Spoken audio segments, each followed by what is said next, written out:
Some of the race managers are in line with the start to make sure that their cars are right up as far as they can possibly go. Jeff Breck is one of them. Mark Scaife, it looked as though he stalled it a little bit, and watch him, they swamp him. They're all over him like a rash. Oh, Marcus Ambrose is shot by. Greg Murphy goes past. Scaife drops back to third, and then it's Stephen Richards. So 2 out of 3 races here at Barbagallo, and Mark Scaife has got a sloppy start, and look at what it's done to him. From position 1 down to position 3 by turn 3. And to use his own terminology, Scaife has sat there and dug a hole for himself, went nowhere.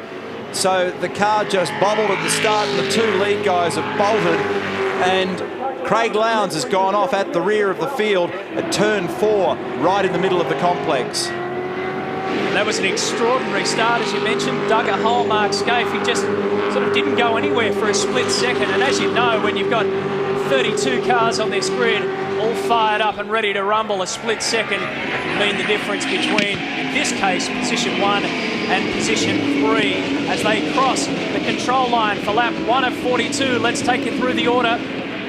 It is Marcus Ambrose, a standing lap 107.1. Greg Murphy, Mark Scaife, Stephen Richards, Paul Wheel, Todd Kelly, Rick Kelly, Garth Tander, Cameron McConville and John Bowe make up our top 10 on your Shell Helix race update. Excellent opening lap from Ambrose, nearly 0.7 of a second up on Greg Murphy in that first lap. Let's have a look what happened to Craig Lowndes here. Oh, he gets turned around. I think it was he and Paul Morris that made some contact there right near the back of the field. A little bit hard to know precisely what's unfolded there, but it doesn't appear as though there's any damage. On board with Scaife. Oh, she just bogs. Is that too much wheel spin or did it bog? I think he's actually had to have another stab at the clutch to get it mobile. And there goes Greg Murphy, who has a better set of tyres available to him in this third heat. Look at the margin, first to second. Marcus just easing away a little from Murphy, Scaife, Richards with a little lock on the front right brake. Richo's got good rubber available in this one as well. He's been solid as a rock in the championship so far. Look at the battles back in the field. Cameron McConville coming at them. I think he's off to Kalgoorlie later this week. Some promo work. Cameron McConville actually is racing here as Mark Larkham just doesn't make turn 1. In the end, evasive action, ends up on the grass and spins it back. That was a weird one from Larkham. I was just going to tell you about Cameron McConville, who comes to this race not only, as you mentioned, Neil, with a whole stack of corporate activity going on around him, but he's got a very stiff and sore neck. It basically means that he can't look over his right shoulder. Anything to the left is fine, but over the right he's been having physio, and he damaged it again doing some cycling training throughout the week. Marcus Ambrose on lap 3 of 42 shoots out to the front. This is the incident involving Larkham. It's a touch there, and it was Craig Baird that made the contact, and round goes Mark. Now Ambrose on that last lap are 60 flat. Remember that the tyre sets that they've chosen to start this race by and large will be pretty scruffy, so nobody's got great pace, but although Marcus has got better than most, his is a 60 flat, and then Murphy was a 60.5. Scaife is in third, Ambrose is fourth, and Greg Murphy is now top 5.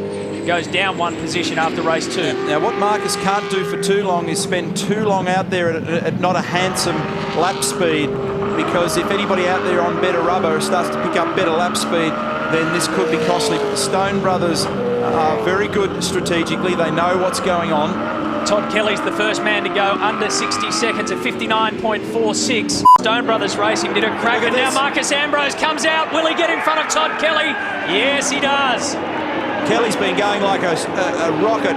59 flats his best lap and the fastest lap in the race so far, and 59.2 on his last lap, and that was the point that I was going to make. He got onto good rubber at the right time. Marcus Ambrose should hold on to his race lead when it all shuffles down. The race score on the road: McConville is our leader, Radicic is in second, Wilson, Dumbrell, Baird, Morris, Forbes, down to Ambrose with a pit stop next to his name in 8th. I want to know where Scaife is. That's the...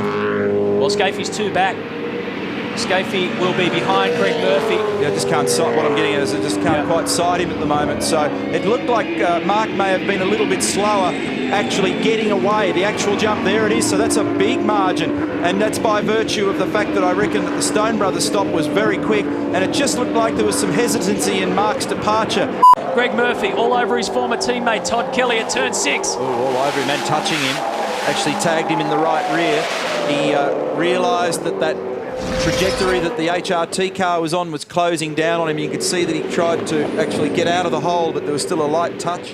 Team Better Electricals, Dean Canto does a bit of grass work. Whoa, that's the last corner just at the pit lane entry, so it's going to bring a fair bit of garbage back onto the road. Yeah, look how much he scooped up, and he wasn't really in the dirt that much. Watch it all come out. How much. Look at it. Leans on the brakes and it spurts out the front. Dumbrell's off on the outfield at turn 6, and that could well be a safety car. It's in an awkward spot and it's pretty close to the edge of the track, and he won't be able to move it. You know what about Radicic, Rusty? Every round throughout this year, he has finished much better. Big one from David Bernard. Just going to say that Radicic has finished much better than his qualifying performance. He could be far enough around that this doesn't actually produce a... Stephen Ellery. Upside down. What is going on? The idea, of course, is they don't want to finish the race under yellow. A lot of people feel strongly about races, particularly NASCAR racing in the US, where events finish under yellow. It becomes a bit of an anti-climax, so race control's trying to make sure that we actually finish the motor race. But very unusual circumstances when there's a car in the straight-ahead braking position. Oh, we've got a problem here with one of the Team Dynamic cars. Jason Richards has come coasting to a halt. Copy that, mate. And it's right in the middle of turn 4, right at the apex of turn 4. Just what they needed. And it's and that's a fuel problem. The chat is that it's out of fuel. Yeah. Oops. Garth Tander ran out of fuel at Winton. Now look where that is. Slightly different circumstances, Yeah, though. This is a sprint race and 42 lapper, and you've got a 120 litre tank available to you. So he's got it going again. He's got it out of the way. So well, there's probably a reserve switch on there, and yeah. Anyway, safety car is pulling off. Jason Richards rejoins the race in the very rear of the field. And what about this? A one-lap dash. It'll be all over in underneath a minute, folks, I can guarantee you. Marcus Ambrose shoots off into the distance. Todd Kelly, will he have a lunge at turn 1? No way. Greg Murphy in 3rd. They're all kind of coasting around here, and you can understand why. Up through turns 2 and 3. It's all over. It is absolutely game, set and match, and Marcus Ambrose will do it easy. Probably about 1.2 kilometres left between Marcus Ambrose and an historic race victory and round victory for the Blue Oval. He's now got 4 round wins. In this, his 31st championship start. Make that 5 by the end of the day. A good performance yet again from Marcus Ambrose. I can't emphasise how much he really wanted to make it 3 in a row. He qualified 6th, went up to 3rd in the shootout, and for the first time since 1993, Marcus Ambrose will make sure that a Ford driver wins 3 consecutive rounds. The lights are flashing. What a job. Bloody fantastic, eh? We just stole it from them. Absolutely awesome. Marcus Ambrose, round winner at Eastern Creek, round winner at Winton, and the round winner here in Western Australia.